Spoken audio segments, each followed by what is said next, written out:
আসসালামু আলাইকুম। এইচএসসি 2024 দিনাজপুর বোর্ডের বাংলা প্রশ্নে এর সলিউশন নিয়ে উপস্থিত হলাম তোমাদের সামনে।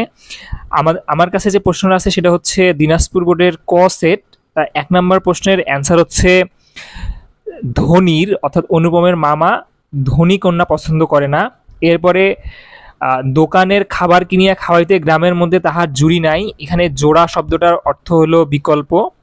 তারপরে একটা উদ্দীপক দেয়া আছে আমি উন্মাদ এমনের, এটাতে 3-এর অ্যান্সার হচ্ছে 1 ও 2। এরপরে কিসের অভাবে মানব কল্যাণে কথাটি স্রেফ মানব অপমানে পরিণত হয়, মর্যাদার স্বীকৃতি। মাসি পিসি তাদের সংগ্রামী জীবনে অন্যের বাসায় কোনোদিন কাজ করে নাই। এরপর আবারও একটা উদ্দীপক, এখানের মধ্যে উদ্দীপকে মাসি পিসি গল্পের সাথে সাদৃশ্য কিসে বুঝাইছে, তিনটাই হবে পুরুষের আধিপত্য, নারীর অসহায়ত্ব এবং নারী নির্যাতন। এরপরে আমাদের পরবর্তী প্রশ্ন 7 নম্বর প্রশ্ন মাসি পিসি গল্পের কোন চরিত্র যোগু চরিত্রের সাথে সাদৃশ্যপূর্ণ। এরপরে সকালে 2 জন পরামর্শ করে 52 দিনগুলোর রচনার পরামর্শ কিসের পরামর্শ করছে, অনশনের। এরপরে আবারও একটা উদ্দীপক, এখানের মধ্যে 1 ও 3 নম্বর স্লোগানটা হবে জয় বাংলা হবে না, রাজবন্দীদের মুক্তি চাই, বাঙালিদের শোষণ করা চলবে না, এই দুটো হবে। এরপরে উদ্দীপকে 52 দিনগুলো রচনার চেতনা প্রকাশ পেয়েছে বিচারহীনতার প্রতিবাদ। মিরপুরের বিল দিয়া 2 নৌকা বোঝাই কইরা আইছিল, এটা কার উক্তি, দোকানদারের। রেইনকোটে নুরুল হুদার ঝুলন্ত শরীর কাঁপতে থাকে, এটা দিয়ে বোঝানো হয়েছে হলো দেশপ্রেমের উত্তেজনায়। গ নাম্বারটা হবে অ্যান্সার। আচ্ছা, এবারে 13 নম্বর প্রশ্নে আবার একটা উদ্দীপক, এখানে হবে কবির নিঃসঙ্গতা। সোনাত্তরী কবিতায় উক্ত ভাব প্রকাশ পেয়েছে, 1 ও 2 হবে। 1 ও 2 কুলে একা বসে আছি নাহি ভরসা, শূন্য নদী তীরে রহিনু পড়ি। এরপরে 15 নম্বর প্রশ্ন বিদ্রোহী কবিতা শেষ হয়েছে কোন প্রত্যাশার মধ্য দিয়ে, অত্যাচারের অবসান, এইটা হবে অ্যান্সার। এবার আবার একটা উদ্দীপক করোনা দিয়ে যেটা শুরু হয়েছে, এটার অ্যান্সার হবে লাস্টেরটা অর্থাৎ ঘ নাম্বার, যে গেছে বুকেতে আঘাত হানিয়া তার লাগে আমি কাঁদি।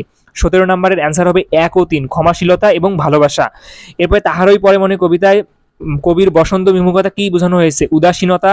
এবার আবার একটা উদ্দীপক, যেখানে আফরোজা দ্বারা শুরু হয়েছে উদ্দীপকটা, এখানে তাহারই পরে মনে কোন চরিত্রের সাথে মিল থাকবে, আফরোজার মামার কবি ভক্ত। এবং এরপরে 20 নম্বর প্রশ্নটা তাহারই পরে মনে কবিতায় যুগপথ হয়েছে কিসের, 2 ও 3 প্রিয়জন হারানোর বেদনা স্মৃতিকাতরতা।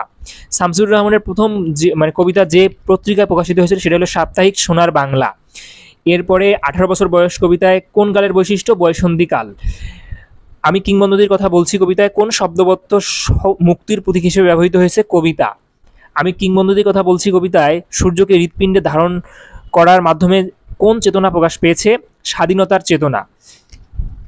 সিরাজউদ্দৌলা নাটকে পদাতিক বাহিনী দমদমের সরু রাস্তা দিয়ে দুর্গে আক্রমণ করেছিল।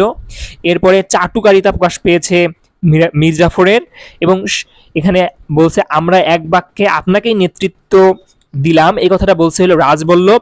লাল সালু উপন্যাসে পরগাছা মুরব্বী হলো ধলা মিয়া। এবং পরে লাস্টে একটা উদ্দীপক আছে স্বামী মরে যাওয়ায়, এখানে হাসুনির মা। এবং লাস্টের যেটা বহুপদী দেখা যাচ্ছে সেটাতে 3টাই অ্যান্সার হবে, অর্থাৎ স্বামী মারা যাওয়া, নিজে উপার্জন করা, বাপের বাড়িতে অবস্থান করা। ধন্যবাদ সবাইকে, তোমরা প্রশ্নগুলো মিলিয়ে নিবে, কোনো ধরনের ভুল ত্রুটি থাকলে আমাদেরকে কমেন্টে অবশ্যই জানাবে। আর আমি চেষ্টা করেছি যতটুকু নিখুঁত অ্যান্সার দেওয়া যায় সেটা দেওয়ার। ধন্যবাদ সবাইকে, আসসালামু আলাইকুম।